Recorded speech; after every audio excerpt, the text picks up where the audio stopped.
estamos iniciando mais um Cidadania. Vamos conversar com o economista Paul Singer, secretário nacional de Economia Solidária do Ministério do Trabalho e Emprego, e o tema da nossa conversa será os reflexos da crise econômica. Muito obrigado, Dr. Paul Singer, por atender o nosso convite. Eu que agradeço pelo convite. E eu começo perguntando, qual o seu diagnóstico da crise?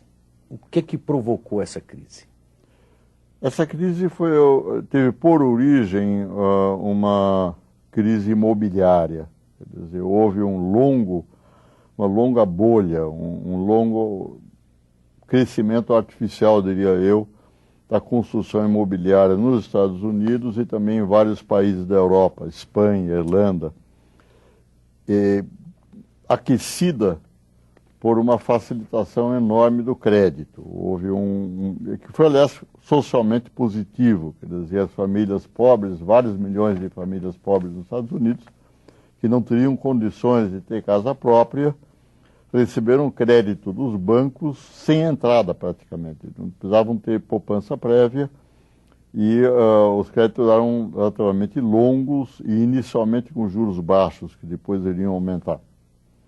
Isto, digamos, foi importante como fator de crescimento bastante forte da economia americana e também da economia do leste europeu e da própria Europa. Enfim, a economia mundial passou uns anos extremamente prósperos de crescimento econômico entre 2001 e 2006, que foi a duração da bolha.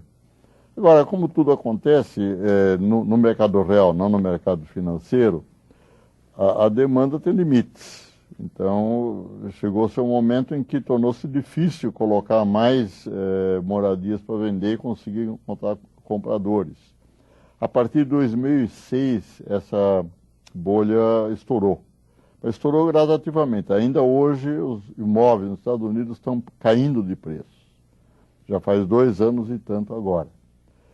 E essa queda do valor dos imóveis, por excesso de oferta, ela acabou criando uma inadimplência, ou seja, o não pagamento dos débitos hipotecários, exatamente dos mais pobres.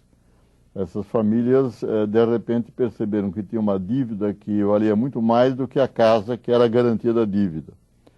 Então, muitos deles, milhões deles, pararam de pagar as suas prestações, com perigo de que os bancos fossem, então, reaver os imóveis.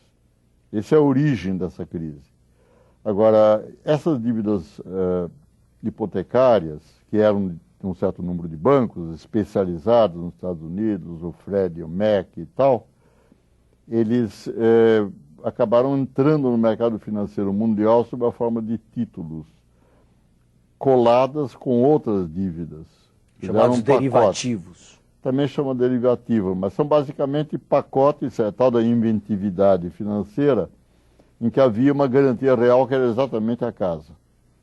Como essa casa agora vale muito pouco, e inclusive os bancos não estão interessados em retomar casas usadas e desvalorizadas, houve então um debacle financeiro. Quer dizer, os maiores bancos do mundo começaram a ter prejuízos de bilhões de dólares.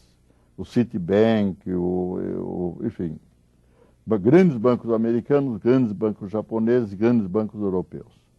Então há uma crise financeira de grandes proporções no mundo inteiro. Ela vem desde 2007, está se agravando o tempo todo, já faz agora praticamente 2 anos. E não há solução para essa crise. Os governos não podem deixar esses bancos quebrarem, porque aí o sistema financeiro praticamente desaparece e aí a economia real não funciona. Sem crédito, a indústria, a agricultura, a construção, os serviços simplesmente não podem funcionar. Então, o que os governos fizeram foi comprar os bancos, por assim dizer, injetar dinheiro para recapitalizar os bancos. O Citibank, por exemplo, a ação deles valia $55 na bolsa. Hoje vale 99 cents. Ou seja, o capital de um dos maiores bancos do mundo está praticamente zerado. Por que ele vale tão pouco? Porque está tendo prejuízos. ninguém vai comprar uma ação de um banco que está quebrando, por assim dizer, mesmo que tenha recebido garantias do governo, etc. Esses bancos, chamados bancos zumbis, não estão funcionando, não estão dando crédito. Então, mesmo o governo tendo salvo eles da quebra, só o Lehman Brothers quebrou, e que foi assim um momento de agravamento da crise, uma grande quantidade de bancos praticamente não estão funcionando. Os governos estão agora dando um passo a mais e estatizando na prática esses bancos, colocando gente sua nos bancos para forçá-los a começar a emprestar de novo. Senão a crise praticamente não tem fim.